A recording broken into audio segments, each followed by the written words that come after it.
Hi, and welcome to episode 3 of my Hunter's.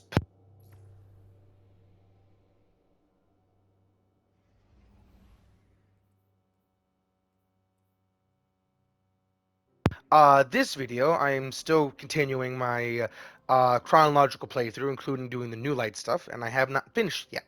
I am very close to being done with the New Light stuff. I think talking to Shahan will then instantly take me to the tower, if I remember correctly. And I'm just booting it up so I can actually get to the build crafting and actually talking to Zur, because I haven't done that yet this week. And I don't actually have a lot of exotics for my hunter. I have more exotics for my warlock, I believe. So if Zur has something that has a good roll and different things like that, I'll buy it instantaneously.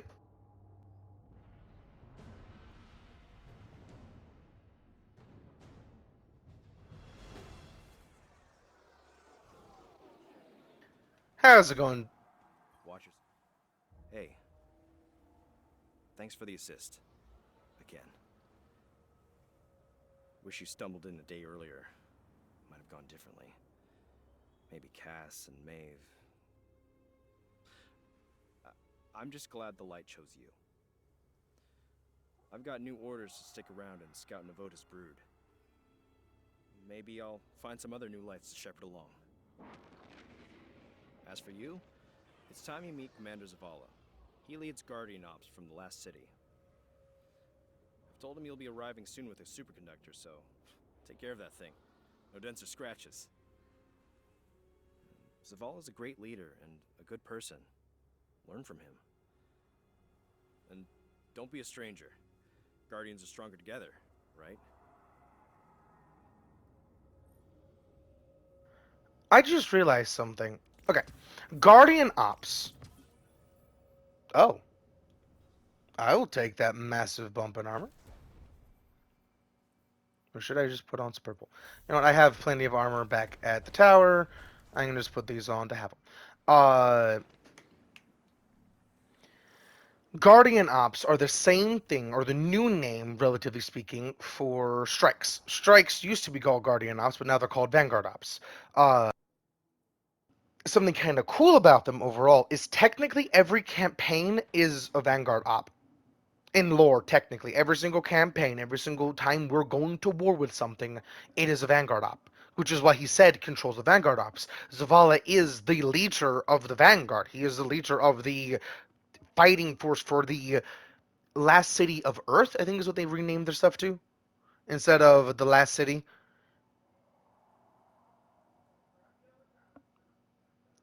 It's still called the Last City, apparently. I'm guessing. Well, time to see if it actually shows Zur, because this is part of the reason why I wanted to do this as well, to see if Zur will actually be showing up while doing this entire thing. Because Zur actually has a new area altogether that is in a little alcove in the tower. That is actually pretty cool. Very similar to the Drifter with his dingy hallway. And I mean that as a good thing, because even the Drifter called it, or a thing, relatively speaking, because even the Drifter called it dingy The hallway, and he last loves it. survivors of humanity's collapse call the city home.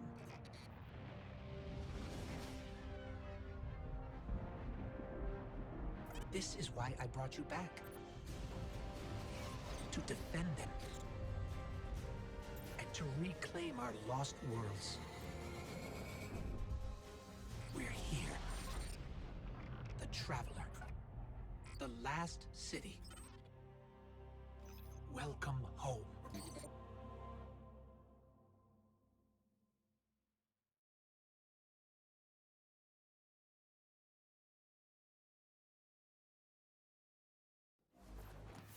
Welcome to the Tower, and the last safe city of humanity. I've been here many times over the years. I'm glad you finally get to see it, to see why we're here and what we need to protect. Let's start by registering your jump ship. Alright. You know what? I can worry about cosmetics once I actually start making a build. I'm going to run through as well, or you know what? This should run through it a little bit too. Here's what I got. If you aren't read, you can. I'm just going to skip through it. Do keep in mind you have the pause. Thanks, Or the buddy. ability to pause, relatively speaking. Nice, isn't it? It's good to have somewhere that feels like home. For me, this is it. Okay, next up is tower security. We've had an increase in Guardians sneaking in contraband since a fellow called the Drifter arrived. So Vanguard Command instituted a check for first-timers. Well, the damn door's open if you have Okay. to. We need that bay launched. The reason why I walked back to her is because she actually is spoiler alert, and I can't even show this mission. She's actually dead, but in a way that she is most definitely going to become a guardian. Because if you don't know, to become a guardian, there's actually a like in bravery. Sorry, I put him in my mouth. I had to chew it. There's a thing, kind of a chant for the guardians of bravery inspires death, or not bravery inspires death. It's like What I wouldn't do to devotion and protect my devotion friends. inspires bravery. Bravery inspires death. There is something. There's no sacrifice in there. It's like it's no. It's bravery inspires sacrifice, or it's devotion inspires bravery. Bravery inspires sacrifice. Sacrifice inspires death. Something like that, and all of those key points you actually need to become a guardian, which is why, or for the ghost to be able to latch on to make you a light bearer, technically, which is why the Hive Guardians make a whole lot of sense, and which is why I'm really looking forward to being able to play them at some point. Because I am assuming we're going to be able to play them, but not in the same general way that we can play the typical Guardians, where each one is their own, like how the Titans, relatively speaking, are just void, the Hunters are just solar, and I'm expecting they're gonna be very similar to like the Seds from The superconductor's golden age tech triggered some warnings. I'm clearing it with security. Commander Zavala would like to meet you in person. I'll lead you to him. Zavala leads the entire Vanguard, the group that supports all Guardian operations. Lately, he spends more time commanding troops than fighting on the front lines. But he placed some of the first stones in the wall we're standing on. Zavala thinks every life in the city is his responsibility. Even a Guardian has trouble bearing that kind of weight. He's going to need your help. now something amazing about this game overall is it actually touches on that, like the actual psychological, physical, emotional strain Zevulala suffers. And I call him Zevulala not as an insult to him, but as a respect to Asher Mir. Asher Mir was a fucking dick, but I actually really enjoyed his personality overall. He was so much of a dick, but he absolutely deserved every second of it. Even though the Pyramidian strike, he absolutely lost his shit for a good like 3 minutes of impossible, impossible, impossible, impossible, because the Guardian is the Guardian. But or things just like the Guardian, better way to put it, where the Guardian in lore literally has plot armor as a specific paracausality. It explains why the Guardian has plot armor, the Guardian's able to do a whole lot of different things. Like, for an example, the ghosts are actually how you have the respawn system, which is also pretty cool in the game overall, and that's so many different things work in lore. Like how GMs technically are how every single, or I think, okay, GMs with the amount of how you will die instantaneously, not die instantly, but will stay dead unless you get revived in the GMs with the strikes. That system works, and that's how it should always be for basic strikes, because those areas are engulfed in darkness. But I don't know if nowadays that would actually work. We know to revive somebody you need the light. You cannot create without the light. The dark is all the other half of creation, which getting into the nitty gritty. Up there in the sky, that's the Traveler. It's where I came from, where the light you wield came from. Okay, that's actually the old Traveler. That's not the new Traveler. The new Traveler, I think, is completely fixed. Doesn't have that big crack there. And I just realized something. The Traveler is sitting right there. It's up there. It's in space at this point. Did it fly? I don't think it actually flew back down. No, because it's still the portal. The Traveler, right now... Okay, the reason why this hasn't been updated, and I'm guessing this happens now, but the reason why this hasn't been updated in a very long time is because this is actually 2 years ago, I want to say. I think this released with that expansion, which that was a year ago, and then that I think it launched with that. Um, that expansion didn't have the Traveler being up in the sky because of a lot of different lore implications. I had to just looking that up because it's pretty cool. The one that saved Shaw. Thank you for that. Your ghost has been looking for you for a long time. I'm glad he finally found you. Now you found the light. The Traveler entrusted us with this power so that we may protect our people from the forces that threaten our existence. You've carried out that duty from your first steps in the Cosmodrome. I don't take Shaw's recommendation lightly, but you have much to learn, and the conflict with the darkness is unyielding. Now, light and dark are in a lot of different sci-fi, magical voodoo, hoodoo type of things, but in this case, light and dark are not good and bad. Good and bad is literally in the eyes of the beholder in this game, and that is also fucking gorgeous. Good and bad are per person. The light and dark can be used by anyone, no matter who they are. And touching on what Zavala said, of they were made or they were brought back to help humanity. They were not actually brought back to help humanity. I don't know. No one knows exactly why they were brought back, but the first light bearers were worse than the Hive light bearers. And I kid you not, they were called warlords for a fucking reason. The first light bearers were absolute asshole sociopaths that absolutely brutalize people.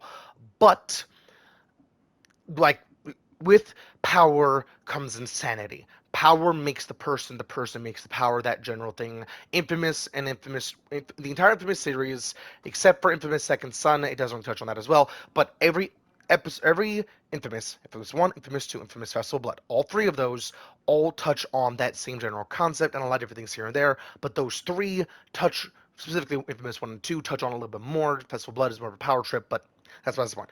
The first two touch on how a power is molded by the person using it and how the power also molds the person using it. It is a simultaneously progression thing, and it also works in this game as well. Your power is, how to put this?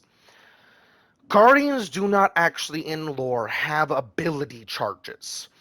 They are only worrying about their ability to generate light. Some warlocks or some guardians can do some crazy shit. Like, for an example, Ikora can literally just fucking fly and toss black hole bombs like they're basketballs in a basketball cannon with like 50 fucking rounds in them. And that, if you did not know, is what a Nova Bomb is. A Nova Bomb is literally a fucking black hole motherfucking bomb. And I say it like that every single fucking time. Because if you understand the science behind exploding a black hole on somebody's face, you would understand that it shouldn't be as shit as it is. But, paracausality, different things like that, like gameplay, a lot of different things. Like this game is absolutely gorgeous and has so much possibility. Like, for an example, I talked about this last episode, but theoretically, solar energy could have any color. Doesn't usually talk that much. You should take that as a compliment. I've marked his office on your tracker. Careful not to break anything in there, and don't touch his music. Thank you, Ghost. I actually want to touch that music. That music is very funny. It is actually that boy over. I can see him. I'm gonna go over to him. This boy over here, that I mean this as a joke, but kind of sincerely. This guy that has the gender of a megaphone. Because this guy, you will know he's there for two reasons, or wherever he is, in lore specifically, and in a lot of different things. You'll know he's there for two reasons. One, he is yelling something about throw more grenades, hammers, or some shit. And he will be throwing more grenades and hammers that are shaped like grenades, blah, blah, blah. Like, he is the wrecking ball. And stuff like that is why I really want to see a movie, TV show, or hopefully actually live action TV show of Destiny 2. Like how Warhammer 40k is supposed to get a live action, I really want Destiny 2 to get a live action because the possibilities there are insane. Before I even go there, I want to show off the music, because this is actually kind of good and cool and funny.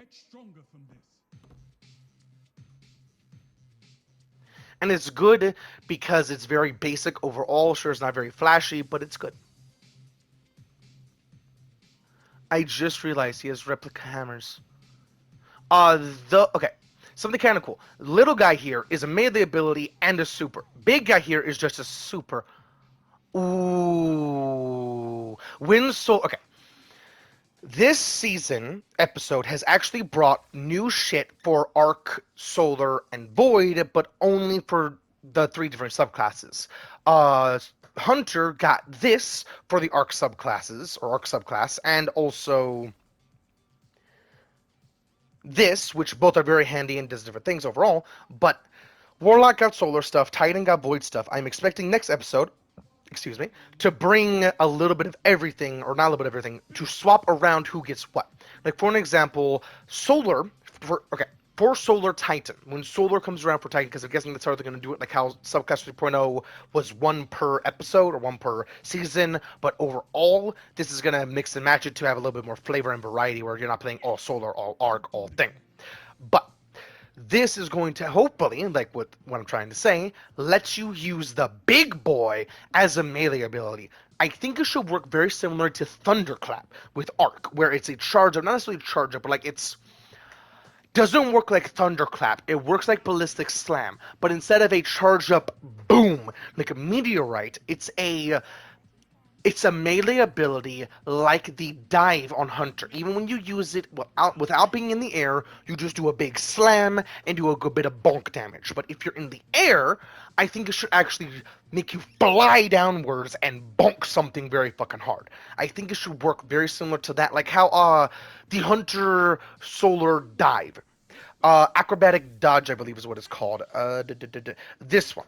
How if you dodge off of something, it will not actually trigger its effect until you hit the ground. And while you're flying, you're actually doing constant spins with your knife in your hand, just flip, flip, flip, flip, hitting the ground. And that is something actually pretty cool and could actually implement in the big boy hammer being just a melee ability. And I'm just talking out my ass technically, but there has been things like that. Like for an example, all the Titan classes have their super as their melee ability. Like for an example, the Captain Yeet super is literally the shield bash and the shield throw for the basic melee abilities. The Titan has the basic hammer as its main yeet, and also as its main yeet and main bash, and Arc only has, well, Arc. There's no ability, there's no weapon there, it's just fist, which is amazing. But that is something amazing and something cool overall. And speaking of that, they could actually dabble in that general concept with a update to Fist of Havoc. Instead of making it have more of a region to it, or still I think it should have more ability region, like some on kill, not necessarily a whole lot. But hell, it could be like 5% on kill without a degradation, where over time it will go out. It will be 5% per kill, but at the very beginning when you slam it on a horde, you will get, I think it should actually give you overcharge, actually, which would be pretty fucking cool. But some around designs to make it more balanced and more unique instead of just giving you constant ability energy. But what if you could actually run and like use the ballistic slam while in that super and all the other abilities? Like if you're standing still, don't move with that super, you do a supercharged thunderclap. While you're sprinting, while not in the air, you're able to do a shoulder charge. While you're in the air, you're able to do a ballistic slam, having all three abilities at the same time while just running through shit, and each one being amplified beyond belief to make it more of a raw, like just a massive titan type of shit. This is a Vanguard service weapon, but it's from Zavala's personal collection. Shaw must have talked you up quite a bit. Or maybe Zavala saw something in you. Where to next? Oh, you should head to the bazaar. That's where we'll find Ikora. I'm putting this on because it's instantly something I really, really enjoy because this role specifically. Reconstruction allows you to have infinite infinite ammo basically. That allows you to have a 15% damage increase with, I believe, a 30% reload speed increase for free. With the reload speed isn't going to really be that handy for that, but the damage increase for literally just being in combat for a couple seconds is absolutely gorgeous, and just allows you to do so many different things. That's handy-ish, but the role here and the frame just tells you everything you need to know. And this is covering how weapons work in this game here and there, because this is going to be something I cover a good bit while going through this, because each weapon does have uniqueness, like with the different barrels, different things here and there.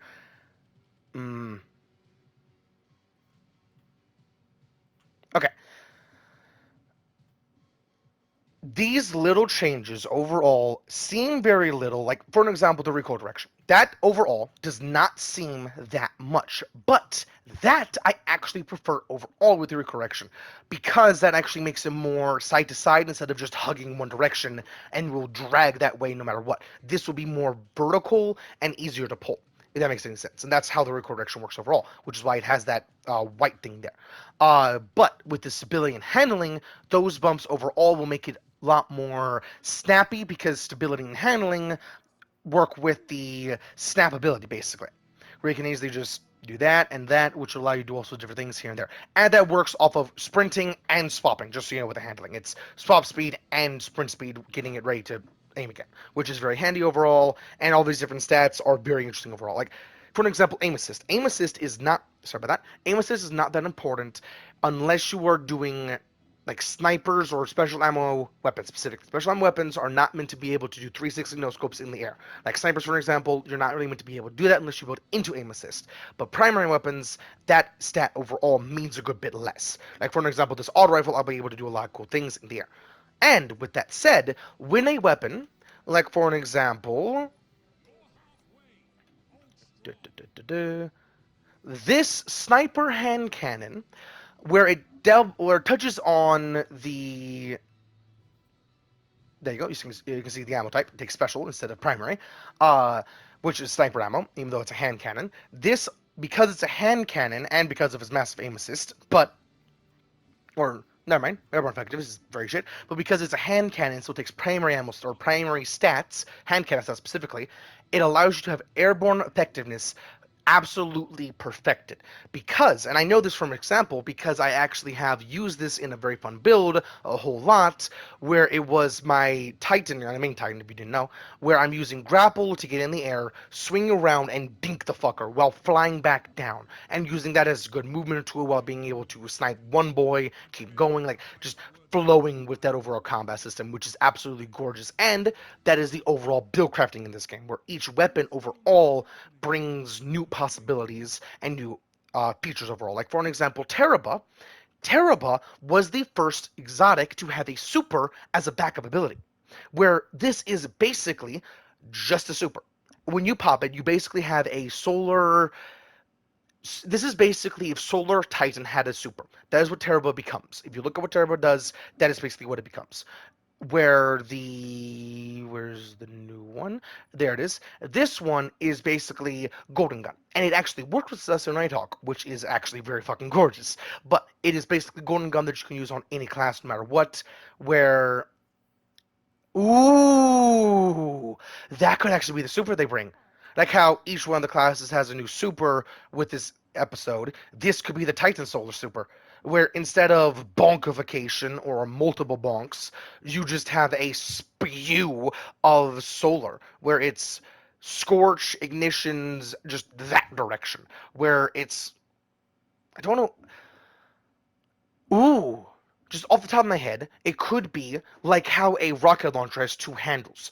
You make two hammers, smack, or two handheld hammers, smack the back of each other, or smack one on the back of the other, just dunk, did into that one, and use it as like a high-powered boom of solar energy that you can do multiple times because you're not technically letting go of it or hitting with it. You're just that as a trigger mechanism to just send out wave and wave of solar energy, which I think will be different than Terrible, or will be different than Terrible, and will make it a lot more interesting and make it a lot more Titan, where instead of spewing like a auto rifle, or SMG in this case, it would be more of like a shotgun, where it's more like Schachterken, where it's boom of damage, boom of damage, boom of damage.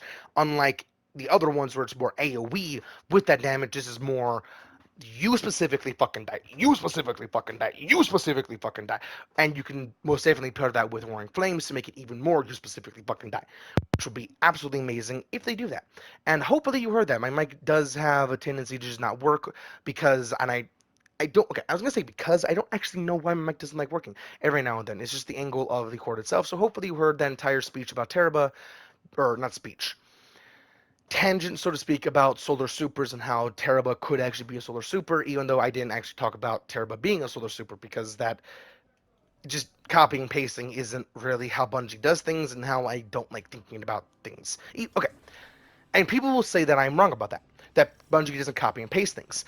Guns like, and I will actually show a perfect example of this. The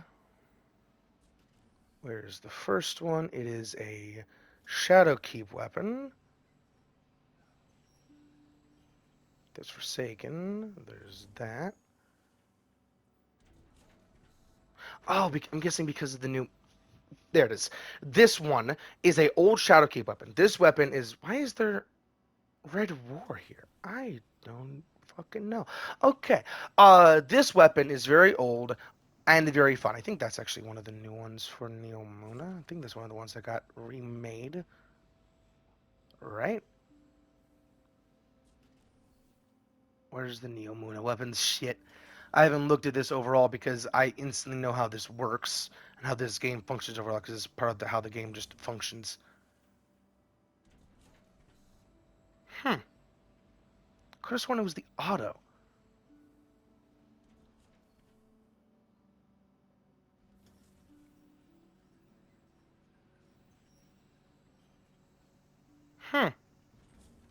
Okay. How you can tell when something comes out is with that. That right there shows the expansion it comes out, but that right there also shows the rate. That is the rate it comes with. That is the expansion, technically, or that is the season. That is the season. That is the season. That is also a season. That is technically vanilla, but each symbol means something specific. Could have sworn... Was it the scout rifle? Don't think there was a scout rifle on the moon, which is why I'm so confused, because I knew it was a auto rifle looking weapon.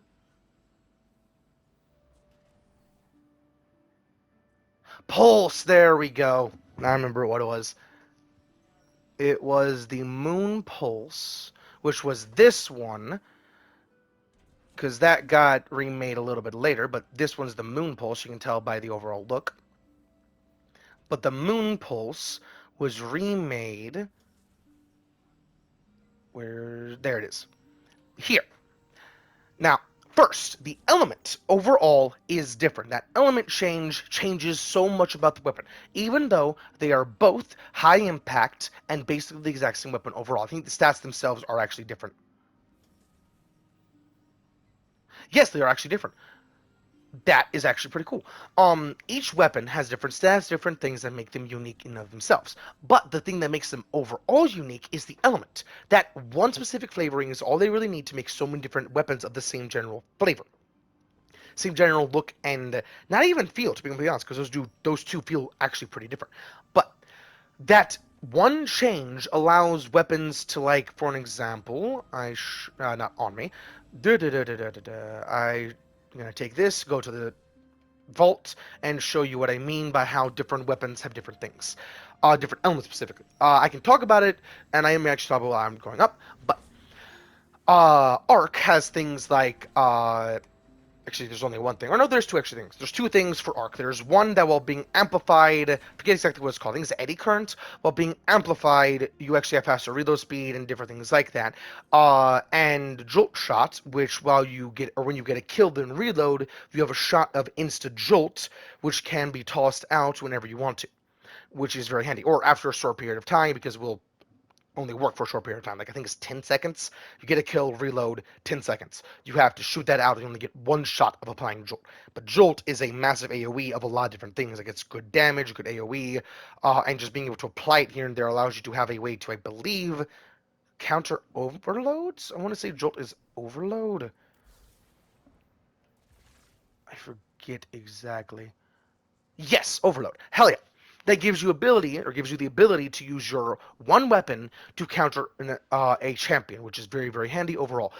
Void has things like the ability to on kill, not even having to get reload, just on kill, that kill explodes, causing volatile. And the other thing, when you kill a person affected by a Void debuff, you actually get an overshield. So you have that double up, and you can it's typically on the two different columns, so you can actually have that double up of volatile than overshield. Warlock Vanguard. She leads the tower's warlocks, like Zavala leads the Titans. She does a little bit of everything, guiding the warlock orders in research and development, enemy reconnaissance, and internal affairs. And she's a sight to see in the Crucible.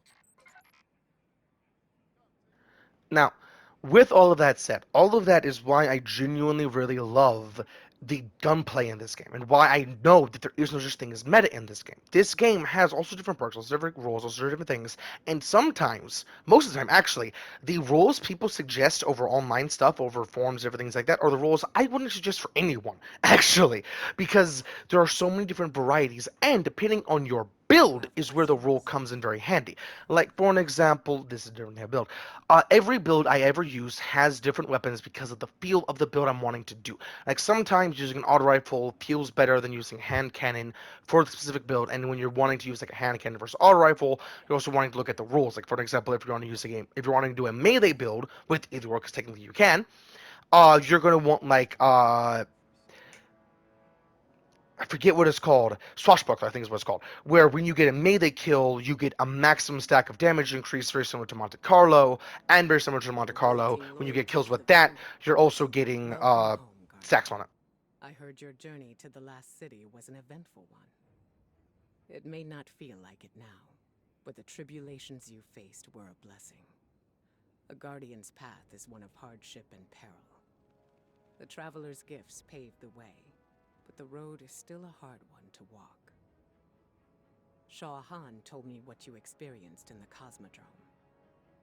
How you witnessed the true death of the Guardian Maeve at the hands of the Hive Wizard Novoda.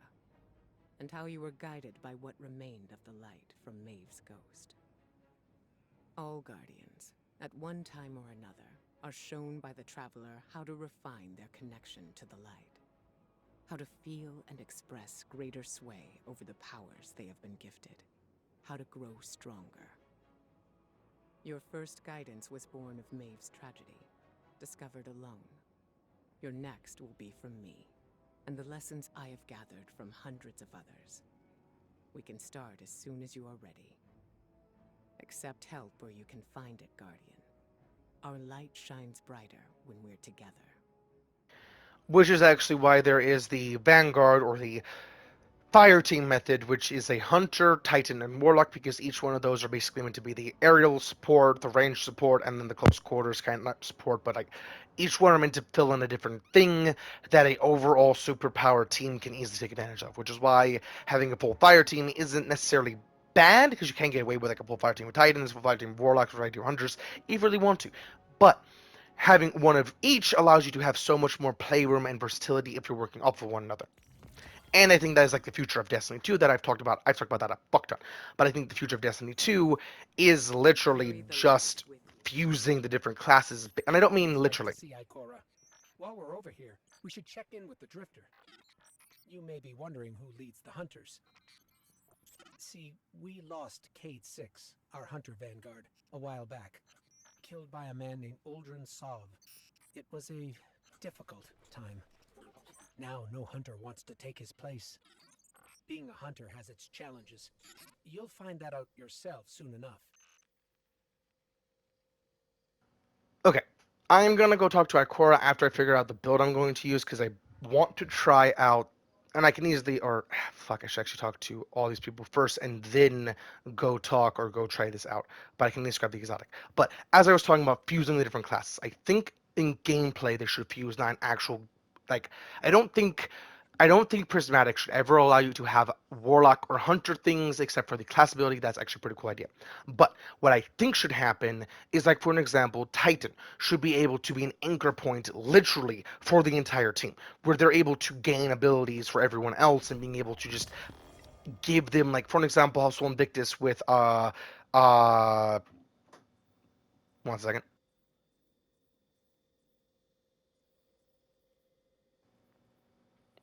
Where are they at? These boys allow you to heal allies easily and just passively, basically, for just doing shit, and also allowing you to have a double up on it. I think that healing allies should actually just be a thing for some spots and different things like that. I think you should just passively be able to give allies, the massive bonuses Titans can get, which will allow people, or which will want people, to have a Titan on their team. Like, I think Hunters should be able to give back, like, give more feedback in the fight.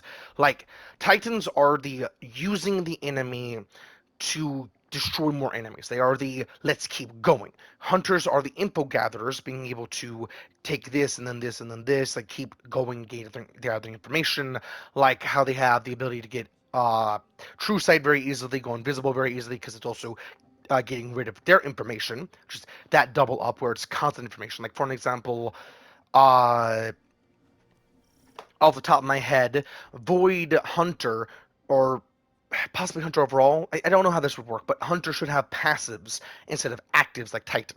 Like Hunter should be able to, when they see somebody, highlight them instead of like Foe Tracer where they're highlighted at low health with that wall hack ability. They're just glowing when you see them, so your allies can easily say, "Oh boy," kind of thing. Something around those lines that I don't know how it would function, but something around those lines to allow more playroom with your teammates, and I think that should be overall with every class, every subclass being able to synergize with your team. And I think Warlocks should be the ones that generate abilities and just be overall space wizards where they can generate anything they want to for allies that give them more damage boost, more anything, no matter what it is, kind of thing. And with all that said, I'm actually just going to speed run through this. I don't know what to actually buy specifically because I don't know what would work with what I'm wanting to do. The build I'm wanting to play with and try out, and not every single time I am going to actually show up the build testing, but this I'm actually want to show up the build testing in this video, or this video I want to show up the build testing, because that is what's going to be very fun, or it's not what's going to be very fun, that is what's very fun about this game overall, is the builds and how different things work here and there, and just that general thing. Guardian? But what I'm going to try and do is do a build, at least to begin with. Okay, how do I want to do it? What I'm going to do is try and use Tessellation to allow me to have basically infinite grenades where I'm going to be getting a group of kills with... Ooh, and that would also let me use this with Prismatic. Okay. How this is going to work is with Gambler's... Or not Gambler's Dodge. Gunpowder Gamble. I'm trying to use that with Tessellation and use that as a solar grenade and consume that and use that overall with overall gameplay to see what I can actually do with that. Where that is what I'm going to try and do. I don't know if that's going to work, but that's what I'm going to try and do. These... I'm just going to grab all of these because all these are very handy. I was just going to grab what I needed, but I don't know what I need. I'm going to keep triple jump because I personally prefer that. Grenades. Shit. Ooh. Ooh. That, because Yes, of course. that might actually work beautifully.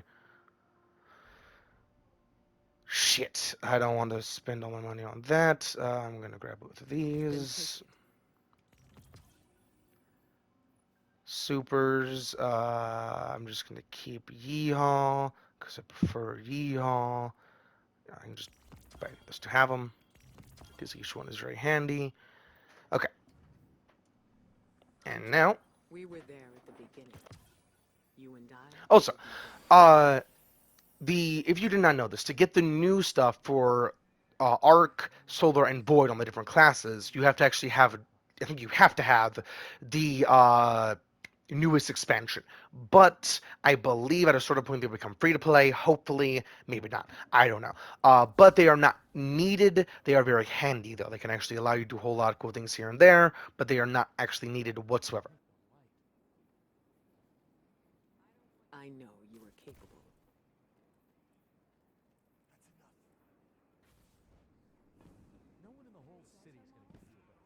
Light go with you, Guardian. We need a centralized city government.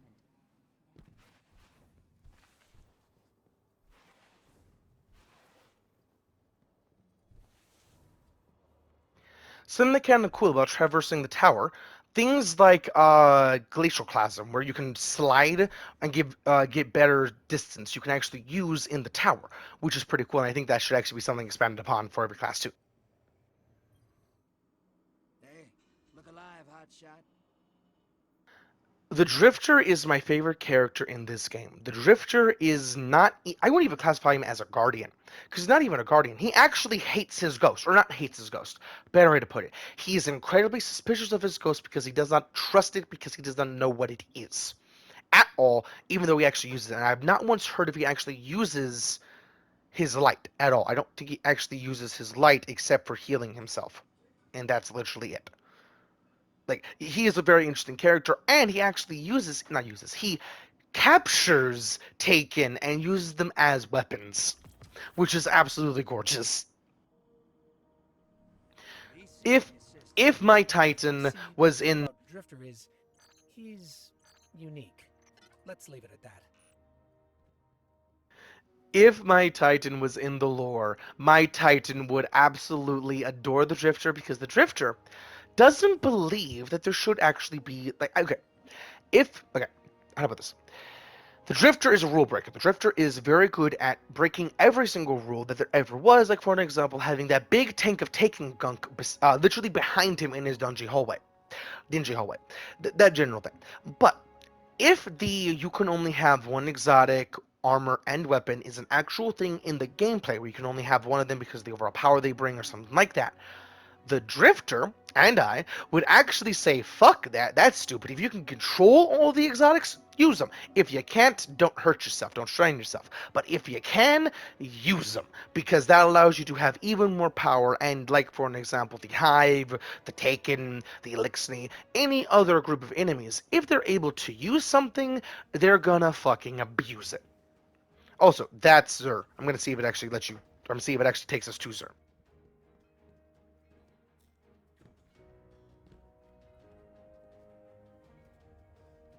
Anyway, Zavala's asking us to visit the gunsmith next. His name is Banshee44, our resident firearms expert. Sure.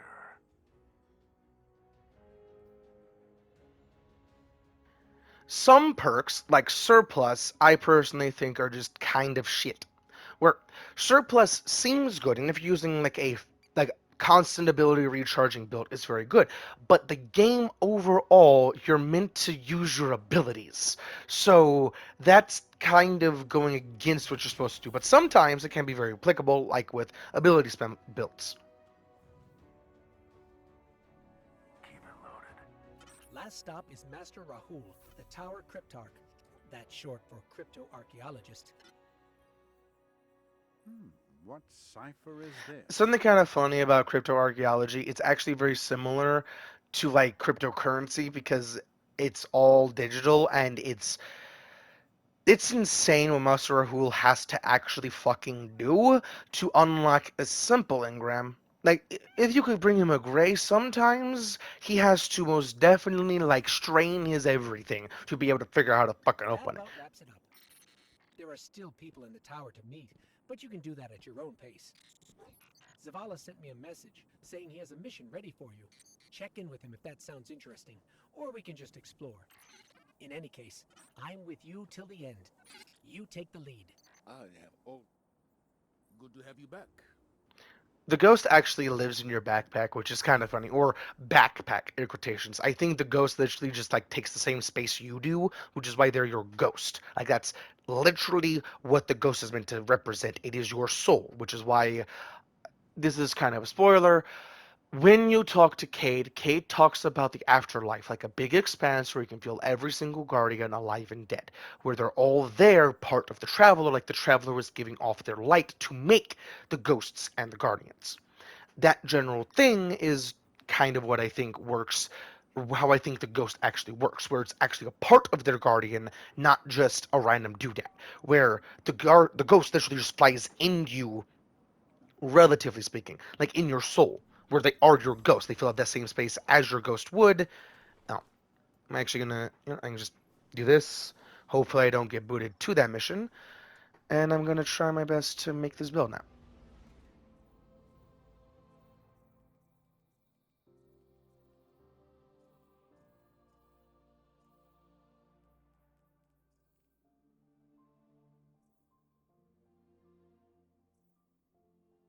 Did I already put Tessellation in my inventory? I did already put Tessellation in my inventory. Shit.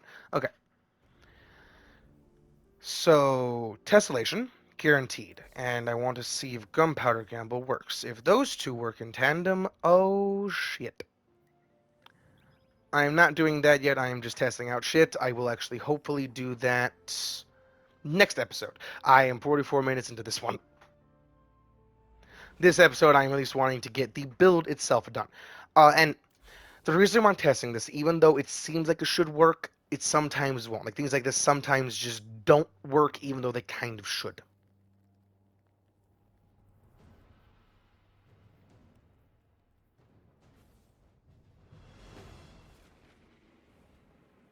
All these colony ships stuck on the ground.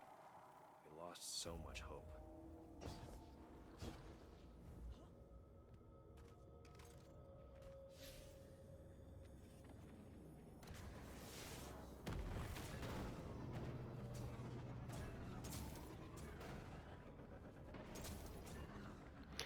I've said this every single time I've brought this out because people don't watch a lot of different episodes.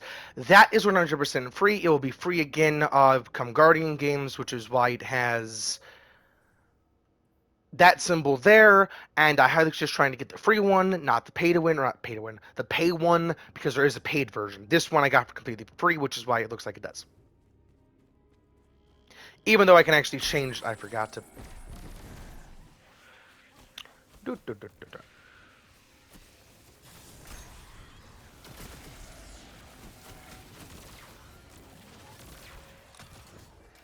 Okay. Will this consume? No, I can't even. Okay, I can't even consume that. That's kind of bullshit. Alright. So that changes literally everything. And just so you know, my consumability button, or alternate weapon action technically, is tapping that, or tapping, having a slight, not a sexy moment, forgetting which way is which, not even sexy because I just swap them around, and it's not, it sounds like disaster, it's, I fucked up on just saying words like hot, cold, just words in general. Sometimes I just say the opposite by accident, but it is the left on D-pad as just a tap to allow me to tap it instantly to allow me to do the things. That's birding. Okay, so this exotic is not what I'm going to be using. So I am going to completely to a build idea I had that sounds absolutely gorgeous. Okay. Now, the goal of this build will be using the first exotic. And I know this all will actually work overall in unison. That paired with...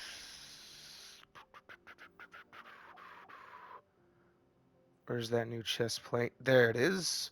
This, which is very interesting overall, and that was pretty cool things. And now I get to just put on, or just grab all the hunter armor I have.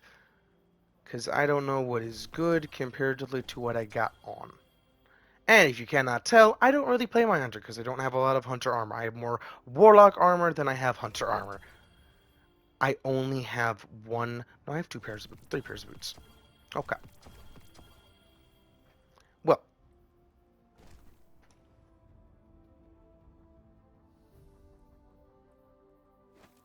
I'm going to slap on all of this to see the stats I got overall. And the stats, and this is something I'm going to talk on, I'm not going to talk about a whole lot in different episodes, but the stats overall matter differently, like the weapon stats matter differently depending on what you're doing. Hunters really should have max mobility no matter what, because that allows them to dodge more, and the dodge is very applicable, not just as a get out of jail free card, but as a ability to use these instantaneously, and things like,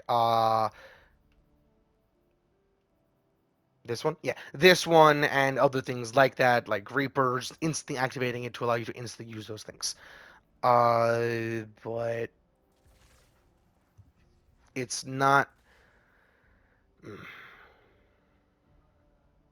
derailed my entire train of thought because I'm trying to figure out what next for the build. Because I know I don't want max mobility, but I don't know what exactly I'm wanting to do with this build overall. I know I'm going to want that because that is the second half of that exotic.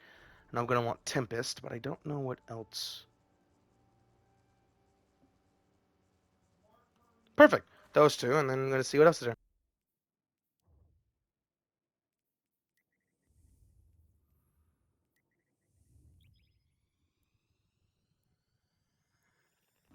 Also, some people will say that things like the reload speed things and the handling are only for PvP. There's a reason why you're able to put them on in PvE as well. They are actually very handy and allow different movements, different smoothness, different everything when it comes to different builds. Like for an example, some weapons just have shit-tastic reload speed, even in PvP or PvE alike, that you need a fuck ton of reload speed to help out with. Sure, you can go with like Amplified to give that passive reload speed bonus, or you can have the reload speed bonuses just on your armor itself. Which I personally like going the armor itself instead of having to worry about Amplified, where I personally think about that as just a movement speed increase, where the reload speed is just a cherry on top. Hello again.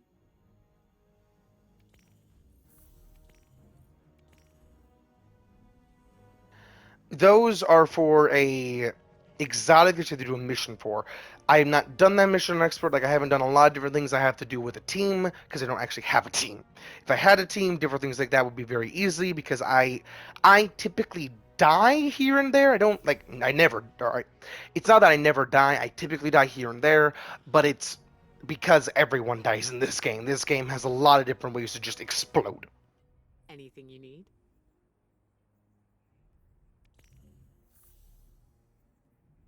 It's yours. Ah, you weren't able to see those because of that. I'm sorry.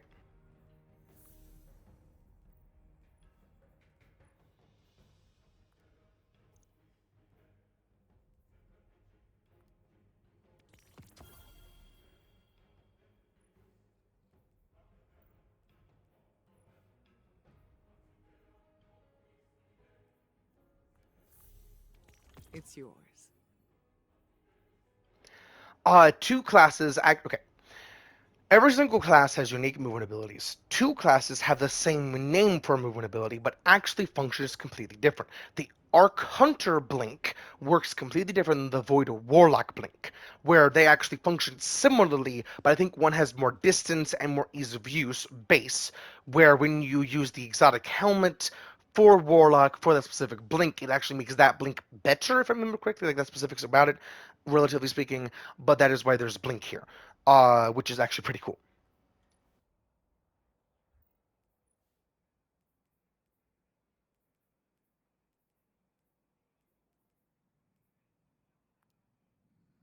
Then take it. Now, the reason why I'm buying Pulse Grenade is because Pulse Grenade will actually work with what I'm trying to do with Risk Runner. Or not Risk Runner. Is it Risk Runner? Did I say that name right? I did. Risk Runner. Risk Runner, taking arc damage does everything that this does. Just taking arc damage, then applies everything here. But it does not actually have to be enemy arc damage. You can apply it yourself, and the easiest way to apply it is with the grenade I just picked. Strike with precision, Hunter.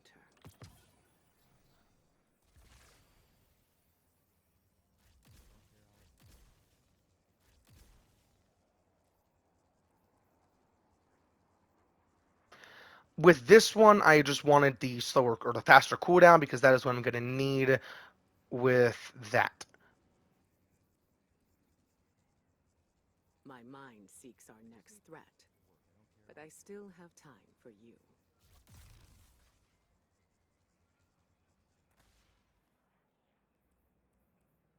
And now I gotta figure out what exactly I'm wanting to do overall. Okay. Once you have all of these bought, because eventually you will, no matter who you are, even I will have these all bought out eventually. Which is part of the reason I'm not going to show off this every single time I want to go into this. I'm just wanting to show off every single time I boot this up because of how I'm trying to do this first couple episodes until I got to the tower. From this point on, I'm going to be doing build crafting all sorts after and before I make videos and everything like that, so I can just have a good build repertoire so I can actually do things. But perfect. Ionic Traces are instant ability energy once you pick them up, and that ability energy is for all abilities, and they also track towards you, unlike every other thing where you have to pick them up. Which allows some pretty cool shenanigans. Do I want that? If I do that, I can easily go with the Arc Grenade's Applied Jolt. whatever that is. There we go. Do that plus that plus that. How many slots do I have? I only have 4, right? Yeah. Okay. Okay. So I have 4 slots. I have that slot I want. Most definitely. That serve you well. and that could really work. And that. Perfect. That is the ability setup. Hell yeah. I have 5 more minutes to try my best to test this out and get on, or you know, I can actually just show the build off and perfect it by next episode. Because I have the base stuff that I'm just gonna slap on. Boom, boom, boom. Careful. I swear, you get What have you something learned? jet to me, Okay. I'm gonna be so mad. Now, I'm gonna show off the base concept of this build. Oh, yeah. Because the base concept is actually pretty fun and will allow me to do a lot of crazy shit overall.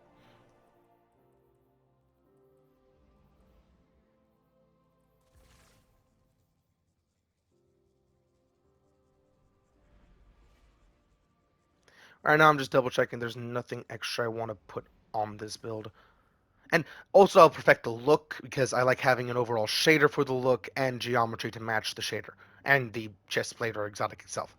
Which is very hard for some exotics, like some Titan exotics just look absolutely shit as like a balancer for it, basically. Like some exotics just fucking suck when it comes to looks.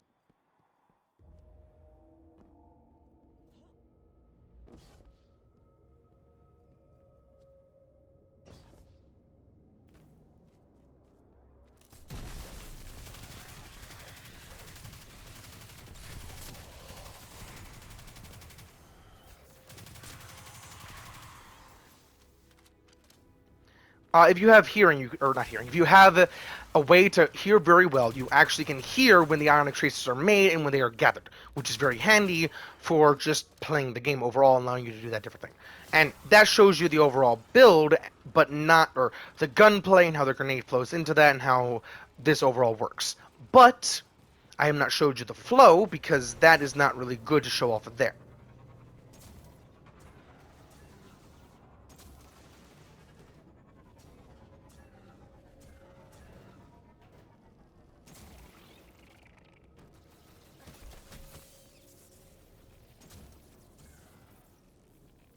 Ah, fuck it.